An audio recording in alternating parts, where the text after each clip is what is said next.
तो hello coders, welcome to my YouTube channel Invincible Learniverse. तो आज हम ऊप्स का एक बहुत ही इंपॉर्टेंट टॉपिक कवर करेंगे, कंस्ट्रक्टर्स।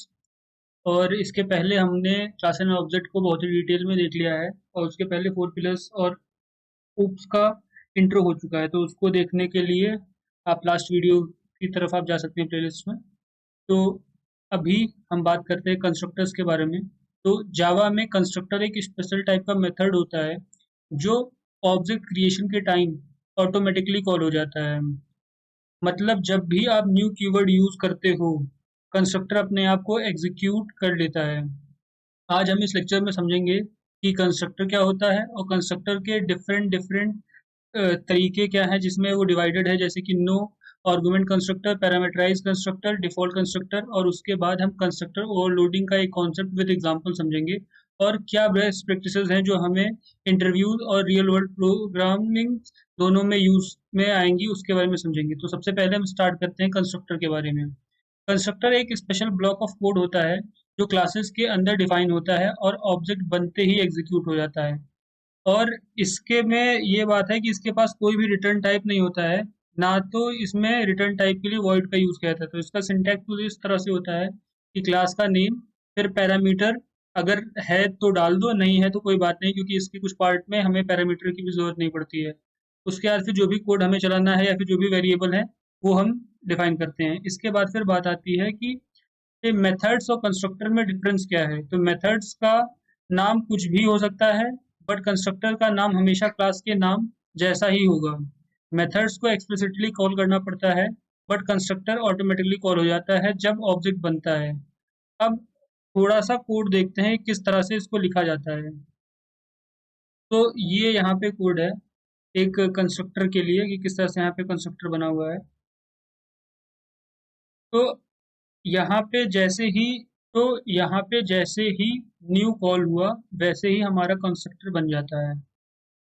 स्टूडेंट क्लास का कंस्ट्रक्टर एग्जीक्यूट हो जाता है, जैसे यहाँ पे न्यू स्टूडेंट S1 में जैसे ही बना, तैसे ही ये जो क्लास है ये एग्जीक्यूट हो जाती है ऑटोमेटिकली।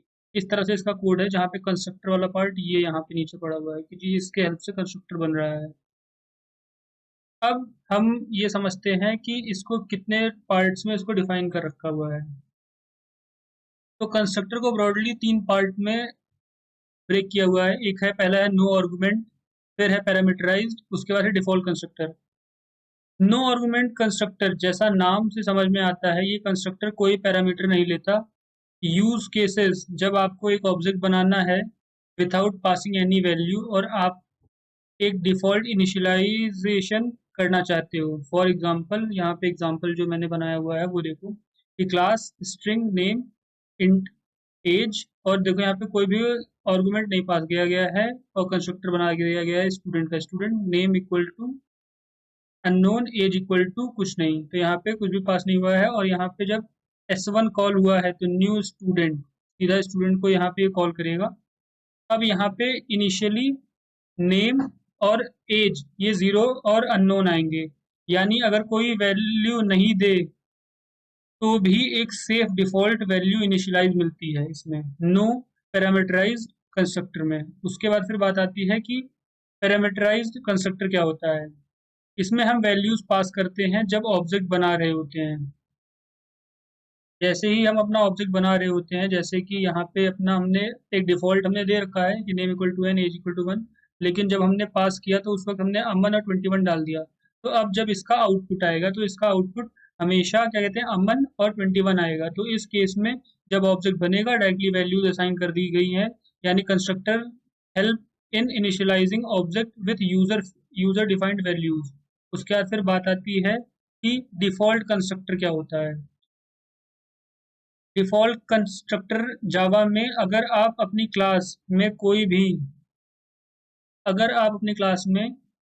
भी कंस्ट्रक्टर डिफाइन नहीं करते हो तो कंपाइलर ऑटोमेटिकली एक डिफॉल्ट वैल्यू बनाता है जो इम्प्टी होता है। इसका क्या मतलब है, अगर देखो यहाँ पे मैंने कोई भी कंस्ट्रक्टर इस क्लास में नहीं बनाया है, तो अब जो जावा क्या करेगा, जावा खुद से ही अपने आप को क्या कहते हैं, ऑटोमेटिकली वेरिएबल्स बनाएगा और उसमें कुछ ना कुछ डिफाइंड वैल्यूज डाल देगा। जैसे इस केस में अगर यहाँ पे कॉल होती है तो यहाँ पे डिफॉल्ट कंस्ट्रक्टर कॉल होगा जो कि नल और जीरो दे देगा, क्योंकि जावा में ऑटोमेटिकली वेरिएबल को डिफॉल्ट वैल्यू असाइन कर देता है। अगर आप एक भी कंस्ट्रक्टर मैन्युअली बना देते हो तो कंपाइलर अपने आप डिफ़ॉल्ट कंस्ट्रक्टर जनरेट नहीं करेगा। एक बहुत ही ज़्यादा इम्पोर्टेंट पॉइंट जो कि तुम्हें याद रखने वाली बात है। तो अब एक और इम्पोर्टेंट कांसेप्ट है कंस्ट्रक्टर ओवरलोडिंग का। ओवरलोडिंग का मतलब है कि एक ही क्लास में मल्टीपल कंस्ट्रक्टर बनाए बनाए विद डिफरेंट पैरामीटर लिस्ट। अगर हमने एक ही कंस्ट्रक्टर कॉल किया और वहाँ पे अलग अलग तरीके के कंस्ट्रक्टर्स को हमने कॉल कर दिया हो तब किस तरह से होगा। फॉर एग्जांपल अब यहाँ पे मैंने एक एग्जांपल लिया हुआ है। एग्जांपल अगर तुम्हारे उसमें आ रहा हो तो एक सेकेंड कर देंगे। तो स्ट्रिंग बनी, स्ट्रिंग में नेम गया, एज गई। पहले बनाया उसने नो कंस्ट्रक्टर का, फिर बनाया पैरामीटराइज्ड का, उसके बाद फिर आया स्ट्रिंग का। और यहाँ पे जब कॉल किया तो एक बार नो कंस्ट्रक्टर वाला कॉल कर दिया, एक बार नो पैरामीटर वाला कॉल किया, एक बार पैरामीटराइज्ड वाला कॉल किया और एक बार डिफॉल्ट वाला कॉल किया। तो इन केसेस में जो आउटपुट आएगा वो अननोन और जीरो, अमन और 21, रिया और 18 आ रहेगा।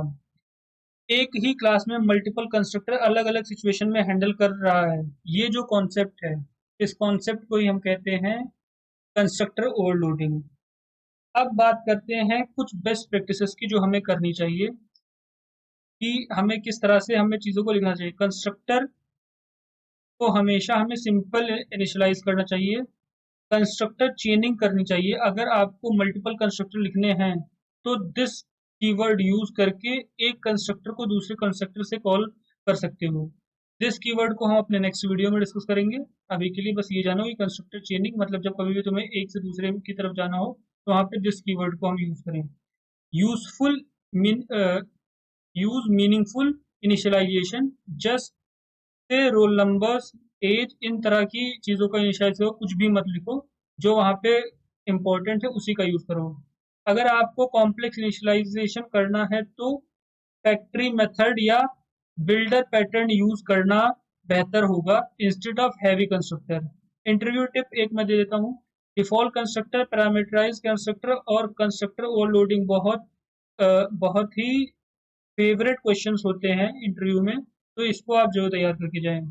तो आज हमने क्या क्या चीज़ देखी है कंस्ट्रक्टर में हमने नो आर्गुमेंट कंस्ट्रक्टर देख लिया, डिफॉल्ट कंस्ट्रक्टर देख लिया, पैरामीटराइज कंस्ट्रक्टर देख लिया, कंस्ट्रक्टर ओवरलोडिंग कंसेप्ट देख लिया और जो भी कुछ भी बेस्ट प्रैक्टिसेस हैं वो मैंने तुम्हें एक्सप्लेन कर दिया है। तो अब हम नेक्स्ट वीडियो में मिलते हैं जहाँ पे हम बात करेंगे कुछ और इम्पोर्टेंट टॉपिक्स के जो कि ऊप्स में हैं।